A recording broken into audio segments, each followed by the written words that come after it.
Hello friends. स्वागत है आपका हमारे स्पोकन इंग्लिश कोर्स के तीसरे लेसन में।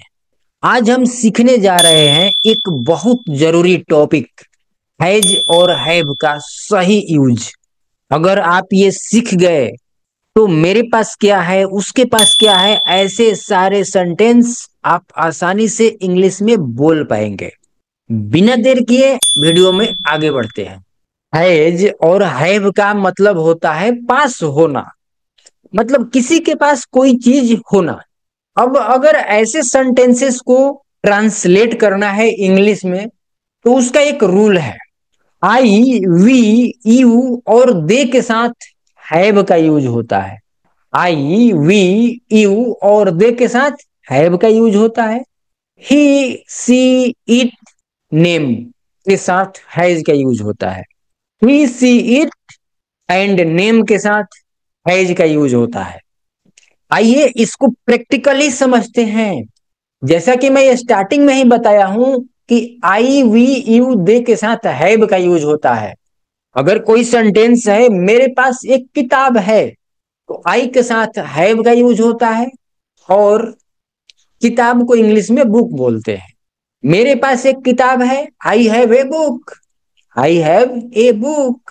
हमारे पास कार है, वी के साथ हैव लगेगा, we have a car. We have a car.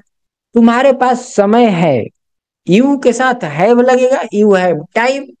You have time. उनके पास घर है, they have a house. They have a house. मेरे पास एक विचार है, I have an idea. I have an idea. आइए मेरे साथ इसको रिपीट कीजिए। I have a book. I have a book. We have a car. We have a car. You have time. You have time. They have a house. They have a house. I have an idea. I have an idea. अब बात करेंगे ही, she, it और name के साथ has का use होता है। ही, she, it और नेम के साथ हैज का यूज होता है। उसके पास बाइक है। अब यहां पर उसके के लिए ही का यूज होगा और ही के साथ हैज लगता है। और बाइक यानी बाइक। उसके पास बाइक है, ही हैज ए बाइक। उसके पास बाइक है, ही हैज ए बाइक। उसके पास मोबाइल है, she has a mobile. She has a mobile. अब आप कहेंगे कि इसमें ही और इसमें सी क्यों लगा?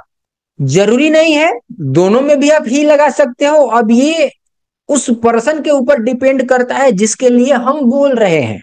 अगर वो मेल है तो हम वहां पर ही का यूज करेंगे। अगर वो पर्सन सी है तो हम सी का यूज करेंगे, राइट। उसके पास पूंछ है तो ये जानवर के लिए हम यूज कर रहे हैं, तो यहां पर जानवर के लिए हम इट का यूज करते हैं। इट के साथ हैज लगेगा, it has a tail. It has a tail. Rahul के पास नई कार है, Rahul has a new car. Rahul has a new car. मेरी माँ के पास सोने की चैन है, my mother has a gold chain. My mother has a gold chain. आइए मेरे साथ एक बार रिपीट कीजिए। उसके पास बाइक है, ही हैज ए बाइक।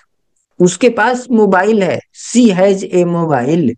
उसके पास पूंछ है, it has a tail. Rahul के पास नई कार है, Rahul has a new car. मेरी माँ के पास सोने की चैन है, my mother has a gold chain. Guys ये तो सिंपल सेंटेंसेस था। अब बात करेंगे निगेटिव सेंटेंसेस का। निगेटिव सेंटेंसेस जो है वहां पर हम डोंट हैव या फिर डजंट हैव का प्रयोग करेंगे। रूल सेम है, आई, वी, यू और दे के साथ don't have. He, she, it या फिर किसी नाम के साथ डजंट हैव का प्रयोग करेंगे, यूज करेंगे। मेरे पास पैसा नहीं है, I don't have money. I don't have money.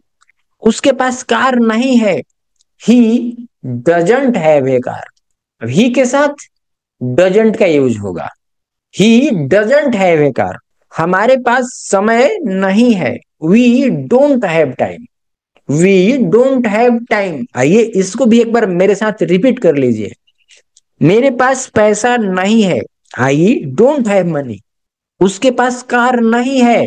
He doesn't have a car. हमारे पास समय नहीं है। We don't have time. तो गाइज, मुझे उम्मीद है आप इस वीडियो को कंप्लीट वॉच किए हैं, तो आपको समझ में आया है हैज और हैव का सही यूज। अब आपकी बारी है। कमेंट्स बॉक्स में आपको लिखना है 3 सेंटेंसेस जिसमें हैज और हैव का यूज हुआ हो। मैं आपके कमेंट्स को जरूर पढ़ूंगा।